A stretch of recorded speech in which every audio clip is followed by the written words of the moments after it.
L'épisode du jour, c'est un petit sujet qui traite des astuces concernant le e-bike lock de chez Bosch pour la motorisation Smart System.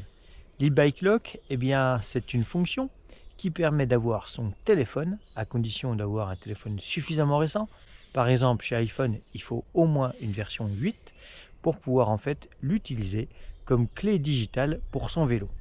C'est-à-dire que si vous n'avez pas votre téléphone avec vous, le vélo ne démarre pas. Mais du coup, si vous avez votre téléphone avec vous, qu'il démarre, tant mieux. Mais imaginons que votre téléphone, pour X raisons, vous fasse défaut. Batterie vide ou encore une mauvaise chute ou alors pire, perte de votre téléphone. Là, ça pourrait s'avérer un petit peu compliqué lors d'une sortie. Il suffit que vous chutiez, dans la chute vous cassez le téléphone, le vélo s'éteint, ou se met tout simplement en veille au bout d'un certain temps. Et du coup, au moment de le rallumer, là, vélo bloqué. Vélo bloqué est une belle montée devant vous, pas d'autre solution que d'y aller au jus de mollet, ce serait quand même ballot. Donc la bonne astuce, lorsque vous partez rouler, c'est de désactiver votre fonction e-bike lock et n'activer celle-ci que lorsque vous mettez votre vélo en stationnement, même si ça prend un petit peu de temps. Et ce, que vous soyez en vélo urbain ou en vélo tout-terrain, je dirais que la consigne est la même. Si votre vélo est équipé du Connect Module, là, c'est encore pire.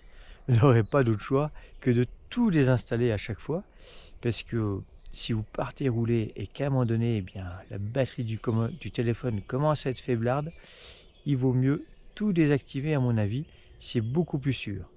Et puis au cas où vous perdriez définitivement votre téléphone ou que celui-ci soit carrément HS, n'ayez pas peur, pas trop de soucis. Alors certes, il faudra quand même rentrer avec le vélo en mode enclume, mais en passant par votre revendeur, il aura forcément une solution à vous proposer via le SAV Bosch pour réinitialiser le moteur et que tout rentre dans l'ordre une fois que vous aurez un nouveau téléphone.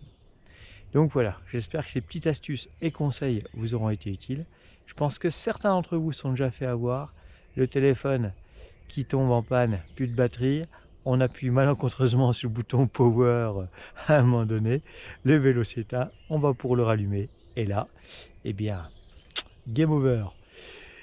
Plus de piles dans le téléphone, même si la batterie est pleine, il n'y aura plus d'assistance. Donc, avant que ça vous arrive, adoptez la bonne attitude, désactivez e-bike lock avant de partir rouler, c'est beaucoup plus sûr. Et puis, dans un autre registre, vu qu'on parle d'astuces, si vous avez deux VAE équipés en Smart System de chez Bosch, par exemple, un tout-terrain et un urbain, malheureusement, il vous faudra deux téléphones portables avec deux profils, Smart System e-bike lock, puisque avec l'application Flow, vous ne pouvez commander qu'un seul vélo. Ça, c'est carrément dommage. Donc, il faut désactiver un vélo lorsqu'on réactive l'autre avec son téléphone. Donc, il y en a forcément un des deux qui ne bénéficie plus de protection. Ça, c'est carrément dommage. J'espère qu'il y aura rapidement une mise à jour, qu'on puisse gérer 2, 3 ou plus vélos avec un seul smartphone. Si on se met à la place des professionnels qui ont des parcs locatifs et qui souhaitent justement sécuriser leur parc avec cette application, voire avec le Connect Module, pour bénéficier de la géolocalisation des vélos, aujourd'hui, il faut un téléphone par vélo, donc c'est pas pensable. Par contre, une autre astuce qui va vous servir si vous roulez avec ce type de vélo avec le Connect Module, c'est que maintenant, vous avez une option transport lorsque vous transportez votre vélo en mode arrêté derrière votre voiture, histoire de ne pas avoir une alarme sans cesse qui se déclenche car votre vélo est déplacé, vous avez un mode transport que vous pouvez activer directement avec votre application Flow. Donc pensez-y.